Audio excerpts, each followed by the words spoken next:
And we've said before that the Mishnah often jumps from subject to subject or from Mishnah to Mishnah by loose association.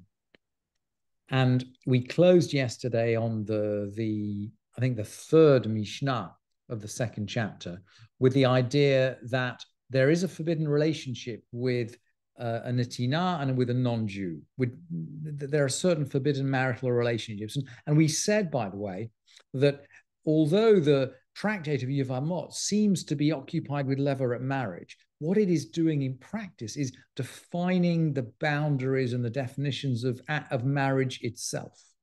That's really why it takes up so much space at the beginning of the order of women. And essentially, we're defining forbidden and permitted relationships. We're defining the parameters of the family. Where does the family begin? Where does the family end? And we'll see that we jump off into exactly the same issues today. But before we jump off into the Mishnah, we need to know a word. We need to know the root zakat and the word zakuka or zakuk. And the widow of a childless man, if he has a brother, is called in the halachic literature his zakuka. And that bond is formed immediately on the death of the brother, and it's from the root zakak, which is to distill or to smelt, but also to rivet and to forge and to chain and to join, to bind or to obligate. In other words, she is a zukuka, he is a zakuk, and they are chained together. They're obligated together by their relationship and by the death of the childless brother. So with that in mind, this word chained or tied, let's look at the fifth Mishnah, which jumps from the question of family relationships to, well, let's see. Someone has got any kind of brother. So this could be a mamzer. If he's a Kohen, it could be a Kohen who's a halal, who's married a non-Jewish woman. Any sort of brother at all. Could be a half-brother. Someone who's got any kind of brother. Zokek et eshet achiv. He ties. The word is zokek, the word we just learned. Zokek et eshet achiv. He ties his brother's wife to have yibum. That is, on the death of the brother. And the Mishnah goes on to say, Ve'achiv l'chol davar, and he is his brother in all respects. What does that mean? Well, it means, for example, that his brother can inherit from him. Or it means that if his brother dies and he's a Kohen, he can make himself impure. He can bury him. In other words, there are 7 close relationships for which a Kohen would make himself impure. The brother is one of them. So we're saying, if a priest has a brother who's a mamzer, if that brother dies, the priest will still make himself impure to participate in the burial. He's a brother in every single respect, whatever his status in any other, whatever his status for other purposes. But with 2 exceptions. And now we're going to go back to the issue of forbidden relationships. There are 2 exceptions. Chutz mima sheyesh lo min hashifcha u min hanochrit, except for a brother born from a female slave or a non-Jewish woman. And the sages have got a very strong view, and we can note it, but I think probably not discuss it here, that the children of a non-Jewish woman are not attached to the father.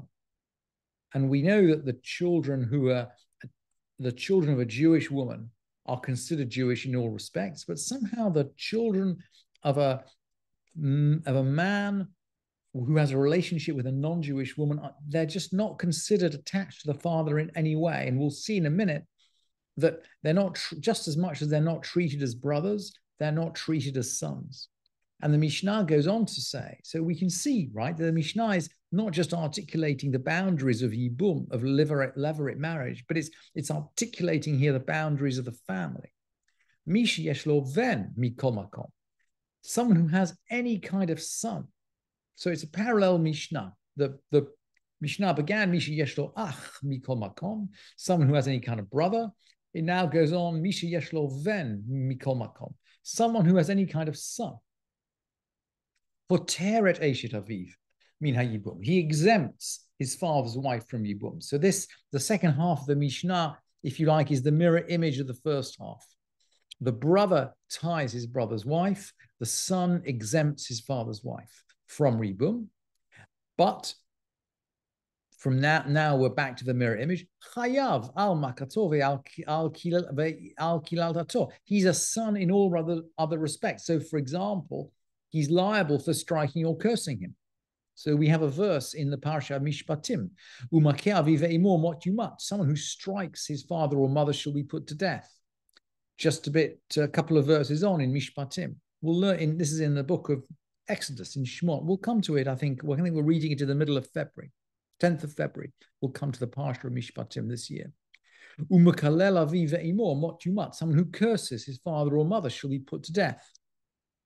So we're saying that a son for any kind of son falls in this, if you like, it falls under this halakha.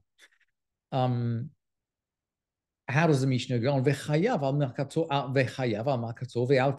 He's liable if he strikes him or curses him. He is his son in every respect. So he can inherit from him. He's obliged to carry him in and carry him out and take care of him if his father's old. He's his son in all respects.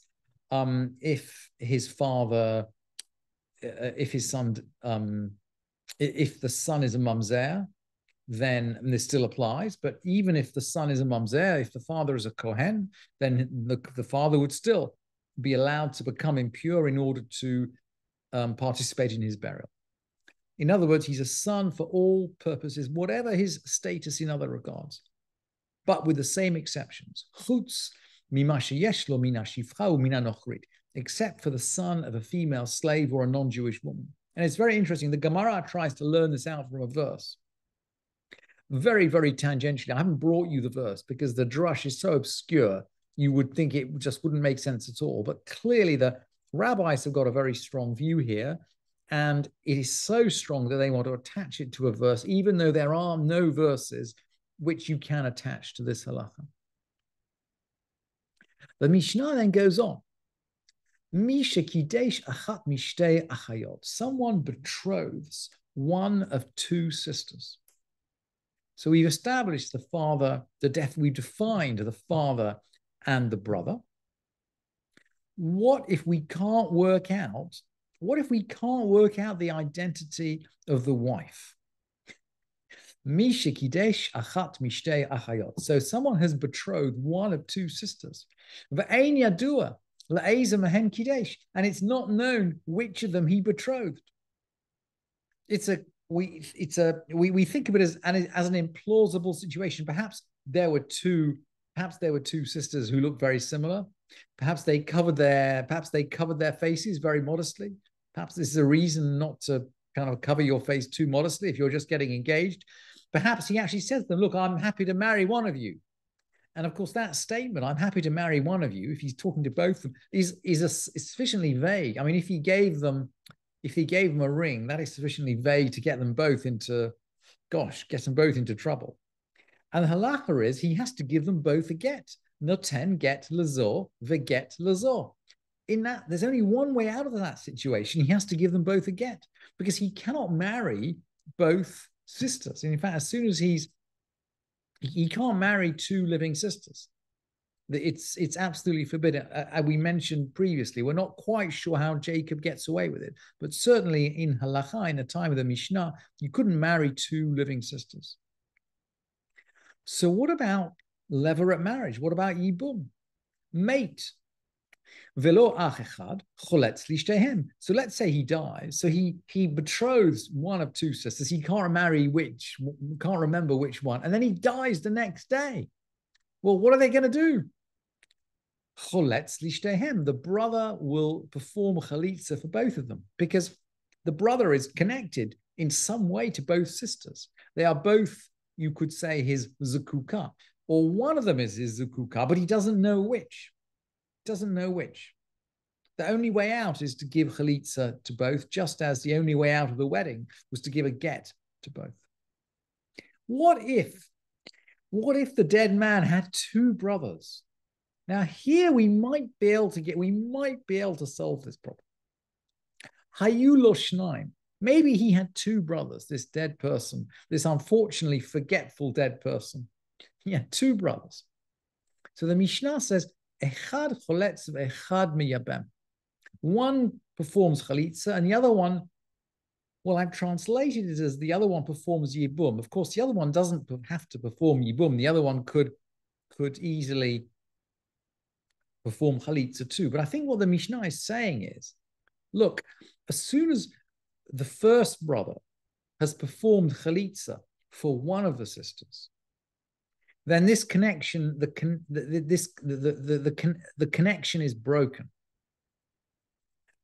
Yibum on the second sister wouldn't result in the crime of being of having a family relationship with two living sisters at the same time.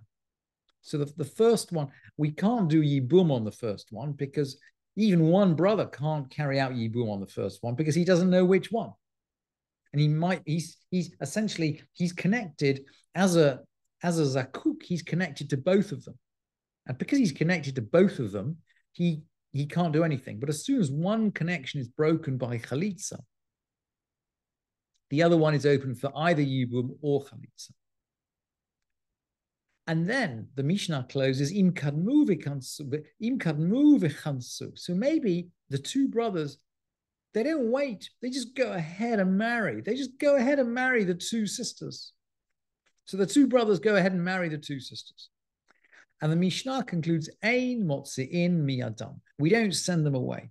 And we'll learn later in the tractate that there are some marriages which are sufficiently improper or illegal that the Bet Din forces the husband to give a get. In other words, even though the marriage has taken place, the Bet Din will force the husband to give a get.